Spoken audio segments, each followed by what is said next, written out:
Tiens, je t'ai amené un cadeau.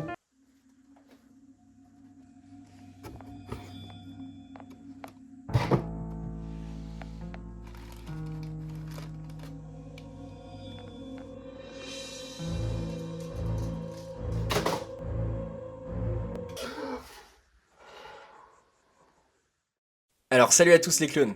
Aujourd'hui on se retrouve pour la présentation du set numéro 75-342, le tank de combat de la République. Alors ce set il est sorti le 1er avril 2022 au prix de 45€, et c'est une réédition des sets sortis en 2008 et 2017. Et non, je ne reviendrai pas sur cette aberration. Petite confidence les clones, si vous aimez mon travail, n'hésitez pas à vous abonner. Vous êtes plus de 95% à regarder mes vidéos sans être abonné, alors voilà, si vous voulez me soutenir, mettez un petit abonnement, un petit like, et j'ai également une page TikTok, un Instagram et un Twitch. Et bon voilà, on reprend la vidéo. Pour la petite histoire, le tank TX-130 de la République est l'unité à tout faire de l'armée. Il peut remplir un grand nombre de missions, de la surveillance de périmètre défensive à l'attaque éclair. Long de seulement 8 mètres, il a été conçu pour être plus rapide et agile que les marcheurs. Propulsé par répulseur, il est protégé par un blindage composite réactif très résistant, mais assez léger pour conserver une bonne manœuvrabilité, ainsi qu'un puissant bouclier déflecteur intégré. Il est armé de base d'une tourelle laser double rotative sur 360 degrés, de 2 canons laser lourds latéraux et de 2 lance-missiles longue portée. Il a été, comme pour les canonnières, construit par les usines de Rotana, pour ceux que ça intéresse.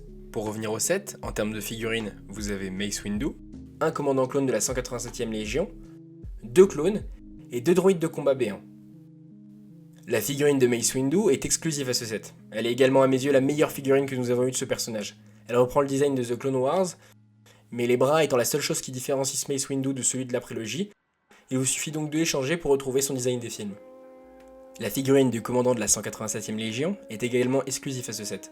Elle reprend le moule du casque des soldats aéroportés de la 212e ou Geonosis.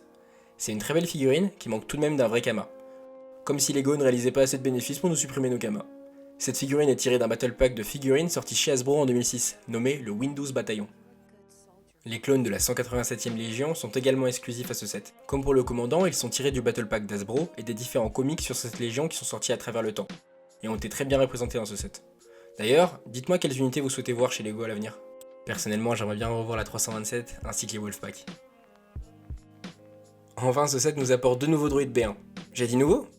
Alors non, n'ayez pas d'espoir, toujours aucune modification pour ces droïdes de combat déjà présents depuis 25 ans chez Lego. Ce qui est nouveau, c'est les matériaux et la précision des moulures des figurines. D'un point de vue jouabilité, le TX-130 dispose d'une trappe à l'avant, pour y positionner le pilote.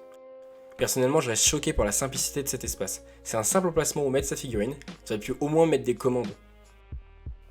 Il y a également une trappe à l'arrière, permettant de faire entrer ou sortir des figurines, même si cela ne fait pas beaucoup de sens, car on ne fera rentrer évidemment pas de figurines dans cet espace, ou alors faudra les pencher dans une position pas forcément très logique. Ce tank dispose également d'une trappe sur le toit, pour positionner un clone au niveau de la tourelle. Cette fois-ci, Lego nous a garni de plein de nos commandes.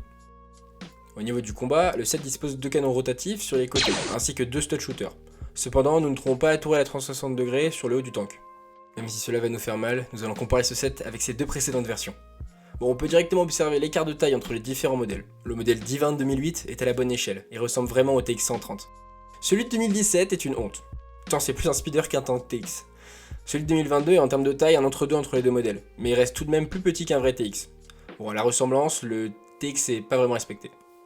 Pour ce qui s'agit de ma notation, nous allons mettre le barème sur 20 cette fois-ci. Je vous rappelle les critères, l'esthétique générale, les fonctionnalités, les mini-figurines, et le rapport qualité-prix. Le design du set obtient la note de 2 sur 5. Il perd des points sur la taille du set et la fidélité du design, comparé au vrai tank. Je trouve également que l'intérieur n'est pas détaillé et pas pratique. Pour les fonctionnalités, je lui mets la note de 2 sur 5 également. À part les canons stud shooter et les 3 trappes, il manque énormément de fonctionnalités potentielles qu'on retrouvait dans le set de 2008. Pour les mini-figurines, je lui mets un 5 sur 5, car les figurines sont quasi toutes exclusives et sont très bien réalisées. Enfin, pour le rapport qualité-prix, je lui mets la note de 3,5 sur 5. Le prix du set est tout de même de 45€, et pour le nombre de pièces, c'est un peu abusé.